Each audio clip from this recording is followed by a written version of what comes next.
Super, నువ్వే ఈ రోజు నాకు మోడల్వి. నేను కదలకుండా నిలబడతాను, గీయి.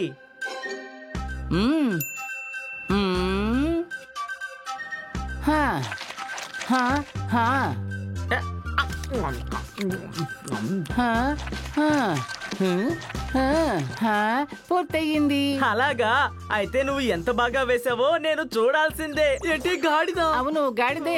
ఎలా ఉంది? నన్ను గీయమంటే గాడిదని గీసావేంట్రా? రెండు ఒకటే కదా. అదేమిటంటే నువ్వు నవ్వితే అచ్చం ఇలాగే ఉంటావు, అందుకని నీ బొమ్మ గీసాను. తప్పుగా అనుకోకు. అలా చూడు, అది చూడడానికి ఎంత క్యూట్ గా ఉందో. ఈ భూతలోకంలో నేను వెయ్యబోయే అద్భుతమైన పెయింటింగ్ ఎవరిదంటే అది పకేలాదే. నేనే సూపర్ ఆర్టిస్ట్ ని. ఇప్పుడు నా హస్తకళను చూడు, నేను ఎంత అద్భుతంగా వేస్తానో నువ్వే చూస్తావుగా. ఇలా చూడు, నా పోజ్ ఎలా ఉందో చూసి గీయి. లేదు లేదు లేదు, ఇది బాగలేదు, నీకు అస్సలు సూట్ అవ్వలేదు. ఇంకో పోజ్ ఇవ్వు. లేదు లేదు, ఇది కూడా ఏం బాగలేదు. ఇంకో పోజ్ ఇవ్వు, ఇది అస్సలు బాగలేదు. ఇంకేం పోజ్ ఇవ్వాలి? పర్వాలేదు, నువ్వు అక్కడే ఉండు. సరే, కానీ ఇంకాస్త ముందుకు రావాలి, అప్పుడే కరెక్ట్ గా ఉంటుంది. ఇంకా కొంచెం ముందుకా. ఇంకొంచెం ముందుకు రా. ఇప్పుడు ఇంకొంచెం రారా. ఇదిగో ఇప్పుడు చూడు. లేదు లేదు, ఇంకొంచెం ముందుకు రా. ఇది సరిపోతుందరా? చాలు చాలే, కానీ ఇంకొక సెంటీమీటర్, ఇంకొంచెం. పూర్తయింది. వచ్చి నా పెయింటింగ్ ని చూడరా. అరే, చాలా అద్భుతంగా ఉంది పకేలా. భలే చేసావు.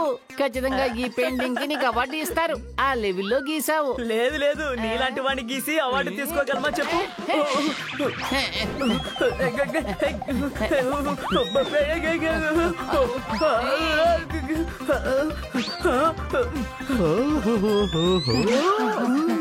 అరే, సారీ బాస్. పకేలా పకేలా, ఎందుకు ఇలా చిన్న పిల్లల్లాగా ప్రవర్తిస్తున్నారు? బాస్, మమ్మల్ని క్షమించండి. వీడే ఇదంతా చేశాడు. లేదు బాస్, ముందు చేసింది వీడే, తప్పంతా వీడిదే. నువ్వు చేసిందే తప్పు, ఎందుకు ఒప్పుకోవు? ముందు నన్ను గాడిదగా గీసింది నువ్వే కదా. దానికి బదులుగా నువ్వు కూడా నన్ను గీసావు కదా. నువ్వు నోర్మై. నువ్వు నోర్మై. ఆపండి, మీరిద్దరు ముందు నోరు మూయండి. ఎప్పుడు గొడవ పడుతూనే ఉంటారు. ఈసారి మిమ్మల్ని వదలను.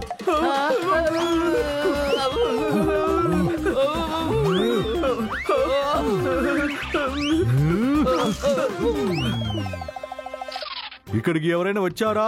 నువ్వు వాళ్ళని చూసావా? అదిగోండి, వాళ్ళిద్దరు అక్కడే దాంకొని ఉన్నారు. ఓ అలాగా, దొరికారు. చాలా థ్యాంక్స్ రా తమ్ముడు. కాదు, నా పేరు రోమి.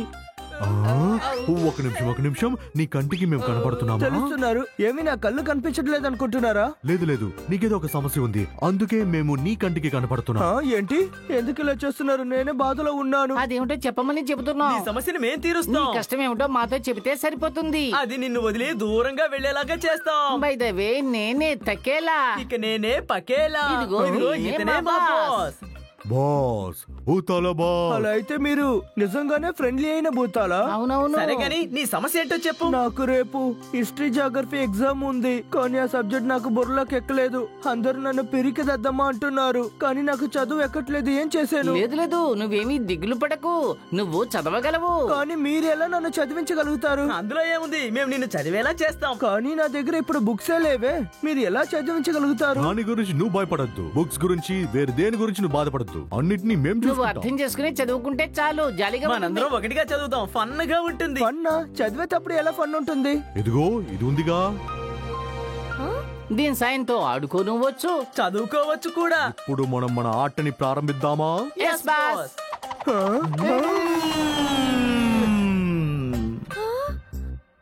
ఈ బోర్డు ఉందే, దీని ద్వారానే మనం ఇప్పుడు అన్ని నేర్చుకోబోతున్నాం. మనం ఎక్కడికి వెళ్ళాలనుకుంటున్నామో ఇది అక్కడికి తీసుకెళ్తుంది. నీ బుక్ లో ఏమేం చోట్ల అయితే రాసిందో అది అక్కడికి తీసుకెళ్తుంది. ఏంటి, వెళ్దామా?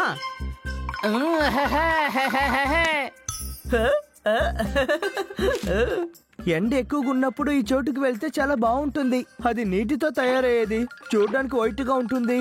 ఆ తర్వాత మన ఇంట్లో ఉండే కూలర్ లాగా ఉండే చోటు అది. ఐస్నేగా అంటున్నావు?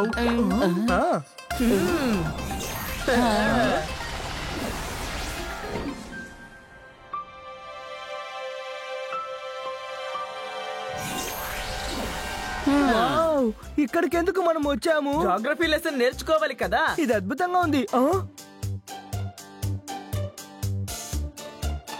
అరే వాళ్ళందరూ ఎస్కిమోసా? సరేరా ఇందులో మనం ట్రావెల్ చేద్దామా? ఇది నేను అనుకోనే లేదు, చాలా బాగుంది. మ్మ్. ఇప్పుడే నాకు బాగా గుర్తొస్తుంది, టీచర్ దీని గురించి నాకు చెప్పారు. ఇక్కడ జీవించే వాళ్ళని ఎక్స్కేమో అంటారు. అది సరే గాని ఇక్కడ ఉండే ఇళ్ళని ఏమని పిలుస్తుంటారు? ఇగ్లూ.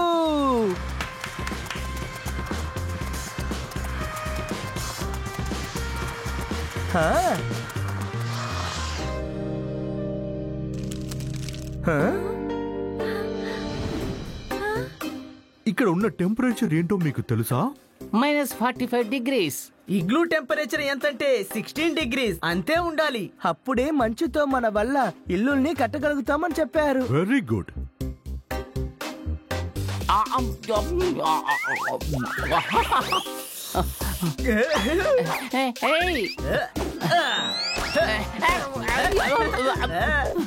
బాస్, ఇక్కడ చలి తట్టుకోలేకపోతున్నాను. చాలా భయంగా ఉంది. మంచు మనిషిగా మారిపోతామేమో అని అనిపిస్తోంది. చాలా చలిగా ఉంది. సరే, ఇప్పుడు మనం ఒక గేమ్ ఆడుకుందాం.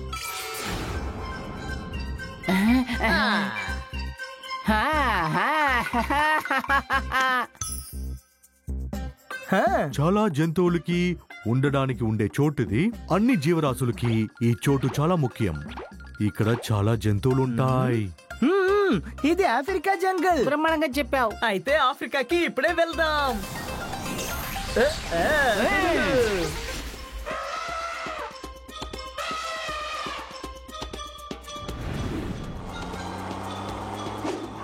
ఈ చోట్ల చాలా శబ్దాలు వినపడుతున్నాయి. నువ్వేమీ భయపడకు, అలాంటిదేమీ ఇక్కడ లేదు. మేము నిన్ను భద్రంగా చూసుకుంటాం.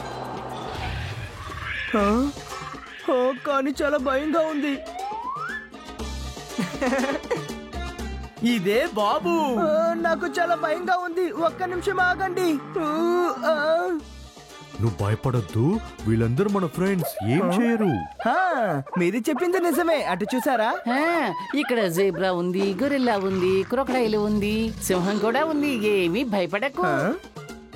కోతులు కూడా ఉన్నాయి, ఖడ్గమృగం, ఏనుగులు కూడా ఉన్నాయి. అంతేకాకుండా గ్రే కలర్ ప్యారెట్ కూడా ఉంది. Very good. ఓకే, మనం నెక్స్ట్ గేమ్ ఆడుకుందామా?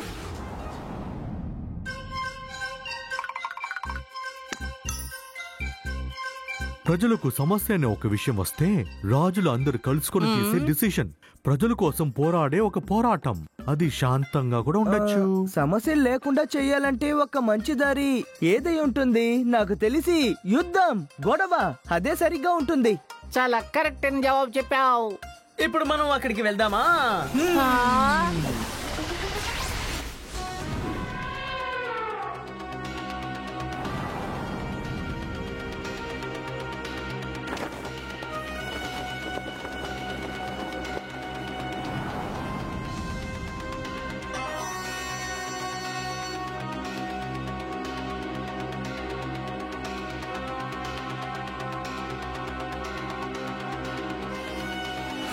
ఇక్కడ మనం ఎందుకు వచ్చాం? ఇదే యుద్ధ భూమి.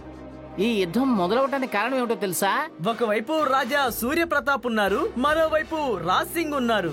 హా, నేను దీని గురించి చదివాను. సూర్య ప్రతాప్, దాని తర్వాత మహారాజా రాజ్ సింగ్, వీళ్ళకి పెద్ద గొడవ జరిగింది. వాళ్ళిద్దరూ యుద్ధాలు కూడా చేశారు. ఇప్పుడే నాకు దానికైన ఆన్సర్ తెలుస్తుంది. అలాగైతే ఓకే, డమ్ డమ్ డమ్, మనం మన మన చోటికి చోటికి తిరిగి వెళ్ళిపోతాం.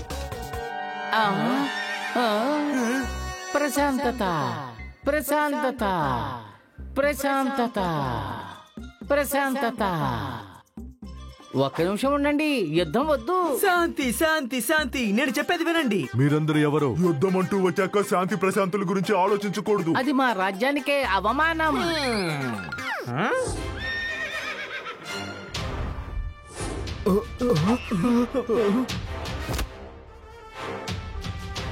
మీరు చక్రవర్తి రాజు విజయనాథే కదా? అవును, నేను అతన్నే. కానీ నువ్వు ఎందుకు వచ్చావు? మీరిద్దరు గొడవ పడకూడదు. యుద్ధం చేస్తున్న వల్ల రెండు వైపు ప్రాణాలు పోతాయి. కానీ ప్రశాంతంగా కూర్చొని మాట్లాడితే సమస్య ఉండదు. ఎవరి ప్రాణాలు పోదు, సంతోషంగా ఉండొచ్చు. కానీ ఎందుకని మేము గొడవ పడకూడదు? కలిసి ఉండాలి, గొడవ పడకుండా కలిసి ఉండాలి. మనం కలిసి ఉంటేనే మనం బాధలో ఉన్నప్పుడు ఎవరైనా మనకి సాయం చేస్తారు. మనం గొడవ పడడం వల్ల మనకి ఏమీ మంచిది జరగదు. మీరిద్దరు ఒకటే కలిసారంటే అందరికీ మంచిది. అద్భుతంగా చెప్పావు తమ్ముడు. చూసారా, ఆ చిన్న పిల్లోడికి ఉన్న జ్ఞానం మనకి ఉంటే మనం ఇలా గొడవ పడము. ఏమంటారు?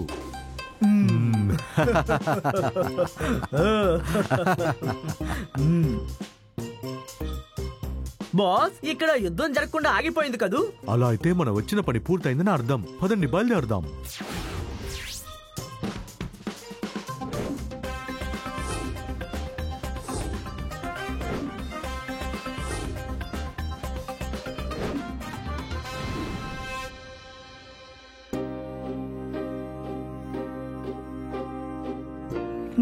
నేను చాలా నేర్చుకున్నాను. చాలా చోట్లకు వెళ్ళాను. తకేలా పకేలా నాకు బాగా సాయం చేశారు. కానీ నేను ఆన్సర్ ఎలా రాయబోతానో తెలియట్లేదు. అరే, దీని అంతటికి ఆన్సర్ నాకు బాగా తెలుసు. వరే బా, ఇప్పుడే నాకు అంతా అర్థమవుతుంది. చాలా జాలీగా ఉంది. దీని అంతటికి నేను బూత్ బాస్ కి తకేలా పకేలాకి థ్యాంక్స్ చెప్పాలి. ఎస్, అదరు కొట్టేశాను. నేను ఖచ్చితంగా మంచి మార్కులు తీస్తానని నమ్ముతున్నా. ఇక మీదట నువ్వు ఎగ్జామ్స్ తలుచుకుని భయపడతావా? లేదు. ఈ రోజు ఎగ్జామ్ రాసేటప్పుడు నీకు జాలీగా ఉందా లేకపోతే కష్టంగా ఉందా? దీని అంతటికీ కారణం మనం అనుకునేదే. చదువుకోవడం కష్టంగా ఫీల్ అవ్వకూడదు. మనం మర్చిపోతామని ఎప్పటికీ అనుకోకూడదు. చాలా థ్యాంక్స్ భూతాల్ బాస్. చాలా థ్యాంక్స్ తకేలా పకేలా. మీరు ముగ్గురే నా నిజమైన మిత్రులు. అవునవును, కానీ మేము భూతాల మిత్రులం.